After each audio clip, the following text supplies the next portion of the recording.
महात्मा बुद्ध प्रवचन सभा में आकर मौन बैठ गए। शिष्य समुदाय उनके इस मौन के कारण चिंतित हुए कि कहीं वे अस्वस्थ तो नहीं है। आखिर एक शिष्य ने पूछ ही लिया, भंते, आप आज इस तरह मौन क्यों हैं? वे नहीं बोले तो दूसरे शिष्य ने फिर पूछा, गुरुदेव, आप स्वस्थ तो हैं? बुद्ध फिर भी मौन ही बैठे रहे। इतने में बाहर से एक व्यक्ति ने जोर से पूछा, आज आपने मुझे धर्मसभा में आने की अनुमति क्यों नहीं दी?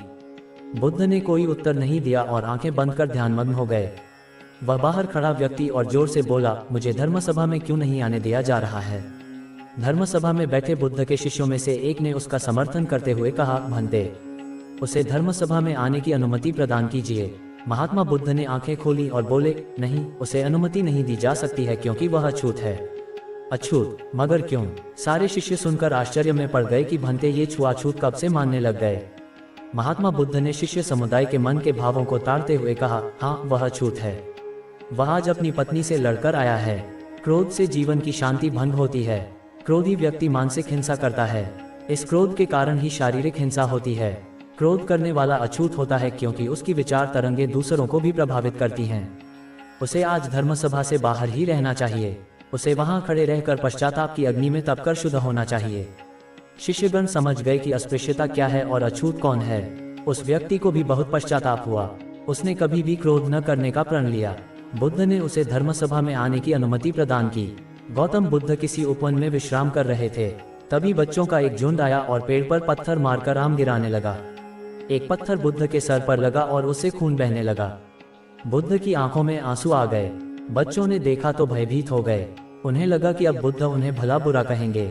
बच्चों ने उनके चरण पकड़ लिए और उनसे क्षमा याचना करने लगे। उनमें से एक बच्चे ने कहा, हमसे बड़ी भूल हो गई है। मेरी वजह से आपको पत्थर लगा और आपके आंसू आ गए। इस पर बुद्ध ने कहा, बच्चों, मैं इसलिए दुखी हूँ कि तुमने आम के पेड़ पर पत्थर मारा तो पेड़ ने बदले में तुम्हें मीठे फल दिए, लेकिन मुझे मारने पर मैं तुम्हें सिर्फ भय दे सका। बुद्ध भगवान एक गांव में उपदेश दे रहे थे। उन्होंने कहा कि हर किसी को धरती माता की तरह सहनशील तथा क्षमाशील होना चाहिए। क्रोध ऐसी आग है जिसमें क्रोध करने वाला दूसरों को जलाएगा तथा खुद भी जल जाएगा। सभा में सभी शांति से बुद्ध की वाणी सुन रहे थे, लेकिन वहां स्वभाव से ही अतिक्रोधी एक ऐसा व्यक्ति भी बैठा हुआ था जिसे ये सारी बातें बेतुकी लग रही थी। वह कुछ देर ये सब सुनता रहा, फिर अचानक ही आग बबूला होकर बोलने लगा, तुम पाखंडी हो। बड़ी बड़ी बातें करना यही तुम्हारा काम है। तुम लोगों को भ्रमित कर रहे हो। तुम्हारी ये बातें आज के समय में कोई मायने नहीं रखती। ऐसे कई कटु वचनों सुनकर भी बुद्ध शांत रहे।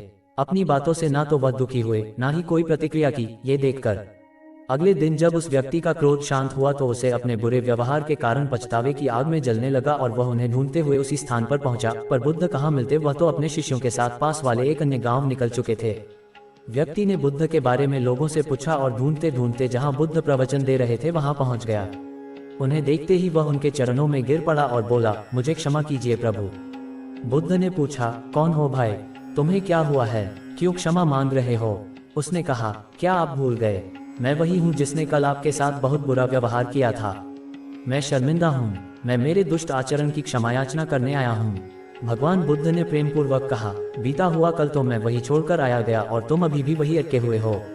तुम्हें अपनी गलती का आभास हो गया। तुमने पश्चाताप कर लिया। तुम निर्मल हो चुके हो। अब तुम आज में प्रवेश करो।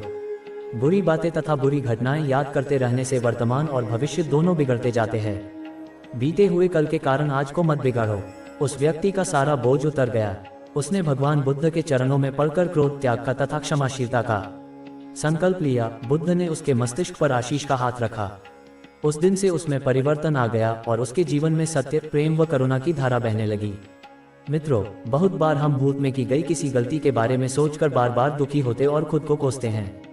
हमें ऐसा कभी नहीं करना चाहिए। गलती का बोध हो जाने पर हमें उसे कभी ना दोहराने का संकल्प लेना चाहिए और एक नई ऊर्जा के साथ वर्तमान को सुदृढ़ बनाना चाहिए।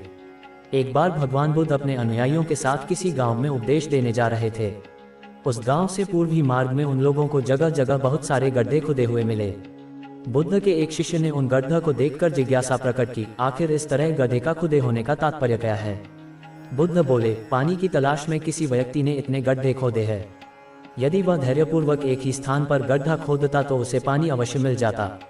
एक बार गौतम बुद्ध सिंसवा वन में पर्णशैया पर विराजमान थे कि हस्तकालबक नामक एक शिष्य ने वहां आकर उनसे पूछा, भंते, कल आप सुखपूर्वक सोए ही होंगे? हाँ कुमार, कल मैं सुख की नींद सोया। किंतु भगवान, कल रात तो हिमपात हो रहा था और ठंड भी कड़ाके की थी।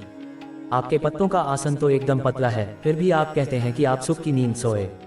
अच्छा कुमार, मेरे प्रश्न का उत्तर दो।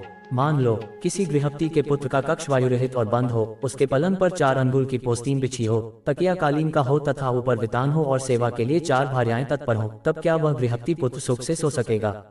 हाँ भंते, इतनी सुख सुविधाएं होने पर भला वह सुख से क्यों न सोएगा? उसे सुख की नींद ही आएगी। किंतु कुमार, यदि उस गृहस्थी पुत्र को रोग से उत्पन्न होने वाला शारीरिक या मानसिक कष्ट हो, तो क्या वह सुख से सोएगा? नहीं भंते, वह सुख से नहीं सो सकेगा। और यदि उस गृहस्थी पुत्र को द्वेष या मोह से उत्पन्न शारीरिक या मानसिक कष्ट हो, तो क्या वह सुख से सोएगा?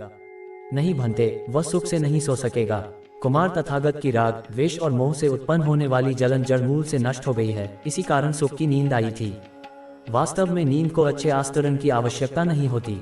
तुमने ये तो सुना ही होगा कि सूली के ऊपर भी अच्छी नींद आ जाती है। सुखद नींद के लिए चित्त का शांत होना परम आवश्यक है, और यदि सुखद आस्तरण हो तब तो बात ही क्या। सुखद नींद के लिए वह निश्चय ही सहायक होगा।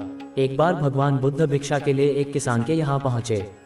तथागत को भिक्षा के लिए आया देखकर किसान उपेक्षा से बोला, श्रमण, मैं हल जोतता हूँ और तब खाता हूँ, तुम्हें भी हल जोतना और बीज बोना चाहिए और तब खाना खाना चाहिए।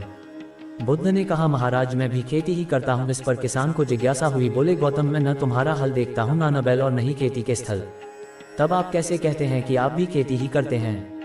आप कृपया अपनी खेती के संबंध में समझाएं। बुद्ध ने कहा, महाराज मेरे पास श्रद्धा का बीज, तपस्या रूपी वर्षा, प्रजा रूपी जोत और हल है, पाप भीरुता का दंड है, विचार रूपी रस्सी है, स्मृति और जागरूकता रूपी हल्की फाल और पेनी है। मैं वचन और कर्म में संयत रहता हूँ। मैं अपनी इस खेती को बेकार घास से मुक्त रखता हूँ और आनंद की फसल काट लेने तक प्रयत्नशील रहने वाला हूँ। प्रमाद मेरा बैल है, जो बाधाएं देखकर भी पीछे मुंह नहीं मोड़ता है। वह मुझे सीधा शांति धाम तक ले जाता है।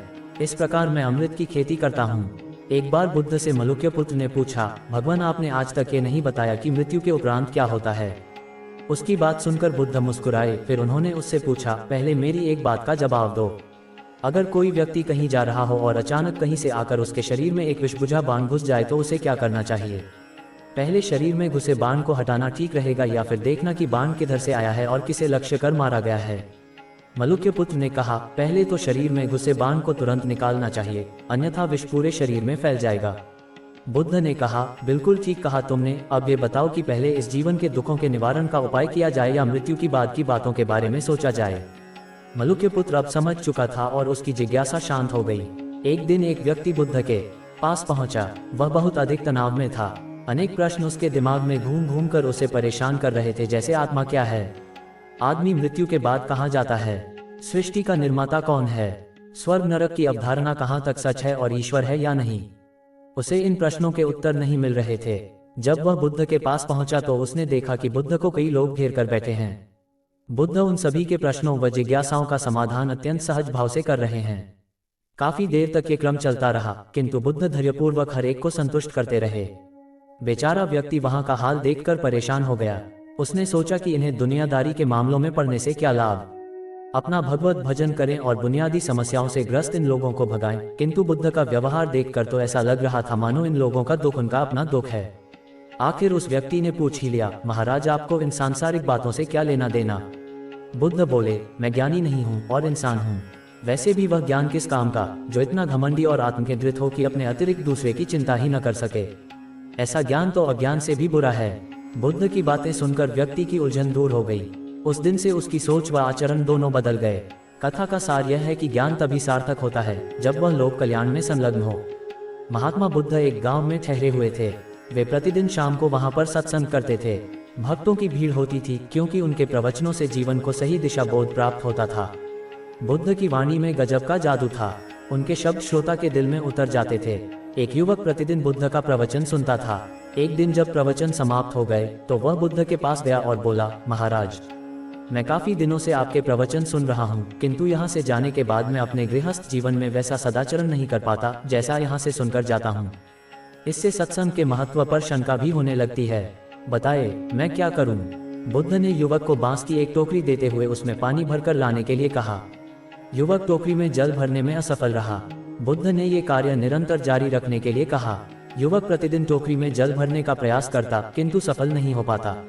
कुछ दिनों बाद बुद्ध ने उससे पूछा, इतने दिनों से टोकरी में लगातार जल डालने से क्या टोकरी में कोई फर्क नजर आया? उद्धरण चिन्ह। युवक बोला, एक फर्क जरूर नजर आया है। पहले टोकरी के साथ मिट्टी जमा होती थी, अब वह साफ दिखाई देती है। कोई गंदगी नहीं दिखाई देती है और इसके छेद पहले जितने बड़े नहीं रह गए, वे बहुत छोटे हो गए हैं। तब बुद्ध ने उसे समझाया, यदि इसी तरह उसे पानी में निरंतर डालते रहोगे तो कुछ ही दिनों में ये छेद फूलकर बंद हो जाएंगे और टोकरी में पानी भर पाओगे। इसी प्रकार जो निरंतर सत्संग करते हैं उनका मन एक दिन अवश्य निर्मल हो जाता है। अब गुणों के छिद्र भरने लगते हैं और गुणों का जल भरने लगता है। युवक ने बुद्ध से अपनी समस्या का समाधान पा लिया। निरंतर सत्संग से दुर्जन भी सज्जन हो जाते हैं, क्योंकि महापुरुषों की पवित्र वाणी उनके मानसिक विकारों को दूर कर उनमें सद्विचारों का आलोक प्रसारित कर देती है। एक आदमी को बुद्ध ने सुझाव दिया कि दूर से पानी लाते हो, क्यों नहीं अपने घर के पास एक कुआं खोद लेते, हमेशा के लिए पानी की समस्या से छुटकारा मिल जाएगा। सलाह मानकर उस आदमी ने कुआं खोदना शुरू किया, लेकिन 7-8 फीट खोदने के बाद उसे पानी तो क्या, गीली मिट्टी का भी चिन्ह नहीं मिला। उसने वह जगह छोड़कर दूसरी जगह खुदाई शुरू की, लेकिन 10 फीट खोदने के बाद भी उसमें पानी नहीं निकला। उसने फिर तीसरी जगह कुआं खोदना शुरू किया, लेकिन यहाँ भी उसे निराशा ही हाथ लगी। इस क्रम में उसने 8-10 फीट के 10 कुएं खोद डाले, लेकिन पानी कहीं नहीं मिला। वह निराश होकर बुद्ध के पास गया। उसने बुद्ध को बताया कि मैंने 10 कुएं खोद डाले, मगर पानी एक में भी नहीं निकला। बुद्ध को आश्चर्य हुआ। वे स्वयं चलकर उस स्थान पर आए जहां उसने 10 गड्ढे खोदे हुए थे। बुद्ध ने उन गड्ढों की गहराई देखी और सारा माजरा समझ गए। फिर वे बोले, 10 कुएं खोदने की बजाय एक कुएं में ही तुम अपना सारा परिश्रम लगाते तो पानी कब का मिल गया होता। तुम सब गड्ढों को बंद कर दो, केवल एक को गहरा करते जाओ, पानी निकल आएगा। उसने बुद्ध की बात मानकर ऐसा ही किया। परिणाम स्वरूप कुआं पूर्ण होते ही पानी निकल आया। सबने भगवान बुद्ध की जय जयकार की। धन्ना सेठ के पास 7 पुश्तों के पालन पोषण जितना धन था। उसका व्यापार चारों तरफ फैला हुआ था, किंतु फिर भी उसका मन अशांत रहता था। कभी धन की सुरक्षा की चिंता, तो कभी व्यापारिक प्रतिस्पर्धा में आगे निकलने का तनाव। चिंता और तनाव के कारण वह अस्वस्थ रहने लगा। उसके मित्र ने उसकी गिरती दशा देखी तो उसे बुद्ध के पास जाने की सलाह दी। सेठ बुद्ध के पास पहुंचा और अपनी समस्या बताई। बुद्ध ने उसे सांत्वना देते हुए कहा, तुम घबराओ मत, तुम्हारा कष्ट अवश्य दूर होगा, बस तुम यहाँ कुछ दिन रहकर ध्यान किया करो। बुद्ध के कहे अनुसार सेठ ने रोज ध्यान करना शुरू कर दिया, किंतु सेठ का मन ध्यान में नहीं लगा। वह जैसे ही ध्यान करने बैठता, उसका मन फिर अपनी दुनिया में चला जाता। उसने बुद्ध को ये बात बताई, किंतु बुद्ध ने कोई उपाय नहीं बताया। थोड़ी देर बाद जब सेठ बुद्ध के साथ वन में सायंकालीन भ्रमण कर रहा था, तो उसके पैर में एक कांटा चुभ गया। वह दर्द के मारे कराहने लगा। बुद्ध ने कहा, बेहतर होगा कि तुम जी कड़ा कर कांटे को निकाल दो, तब इस दर्द से मुक्ति मिल जाएगी। सेठ ने मन कड़ा कर कांटा निकाल दिया, उसे चैन मिल गया। तब बुद्ध ने उसे समझाया, ऐसे ही लोभ, मोह, क्रोध, घमंड व द्वेष के कांटे तुम्हारे मन में गड़े हैं। जब तक अपने मन की संकल्प शक्ति से उन्हें नहीं निकालोगे, अशांत ही रहोगे। सेठ का अज्ञान बुद्ध के इन शब्दों से दूर हो गया और उसने निर्मल हृदय की राह पकड़ ली। अपनी कुप्रवृत्तियों से मुक्ति के लिए संकल्पबद्धता अनिवार्य है। जब तक व्यक्ति दृढ़ निश्चय न कर ले, वह अपनी गलत आदतों से मुक्त नहीं हो सकता। एक युवक ने बुद्ध से आकर कहा, मेरा गांव अशिक्षित है, मैं अपने परिवार से झगड़कर थोड़ा बहुत पढ़ पाया हूँ, आगे और पढ़ना चाहता हूँ, किंतु सभी रोक रहे हैं। घर के लोग सोचते हैं कि खेती में खूब पैसा है और उसके लिए किसी शिक्षा की आवश्यकता नहीं है। यही सोच गांव वालों की भी है। कृपया आप मेरे गांव चलकर वहां शिक्षा का प्रसार करवाए। बुद्ध युवक की बात मानकर गांव आ गए। धर्मभीरू ग्रामीणों ने बुद्ध का सत्कार किया और रोज उनके प्रवचन सुनने आने लगे। बुद्ध जब भी शिक्षा का महत्व बताते, ग्रामीण विरोधी मत रखते। एक दिन एक महिला अपने 5 साल के बच्चे के लिए पूछने लगी कि उसे किस उम्र से शिक्षा दिलवाएं। तब बुद्ध ने समझाया कि तुम्हें तो 5 वर्ष पूर्व उसकी शिक्षा शुरू कर देनी थी। उसे क्या खाना है, क्या नहीं, कैसे वह क्या बोलना है आदि बातें शुरू से सिखाओगी, तभी तो वह अपना उचित ख्याल रख सकेगा। बुद्ध की यह बात महिला सहित सभी ग्रामीणों को समझ में आ गई। उन्होंने अपने बच्चों को विद्यालय भेजना शुरू किया। ये समय वर्षा का था। युवक ने लोगों को जल संग्रहण की तकनीक बताई। अधिकांश ने उपहास किया, किंतु युवक अपना काम करता रहा। बुद्ध का सहयोग प्राप्त था, इसलिए किसी ने उसका खुलकर विरोध नहीं किया। जब गर्मी में भीषण जल संकट के कारण फसलें सूखने लगी, तो युवक ने कुएं खुदवाए, जिनमें जल संग्रहण की तकनीक के कारण खूब पानी निकला। ग्रामीण अब शिक्षा का महत्व समझ चुके थे। धीरे धीरे संपूर्ण गांव शिक्षित हो गया। ज्ञान हर उम्र में अर्जित किया जा सकता है। यही ज्ञान हमें जीवन में आने वाली समस्याओं के समाधान की राह सुझाता है। अगर आपको इस कहानी से कुछ सीखने को मिला होगा तो सब्सक्राइब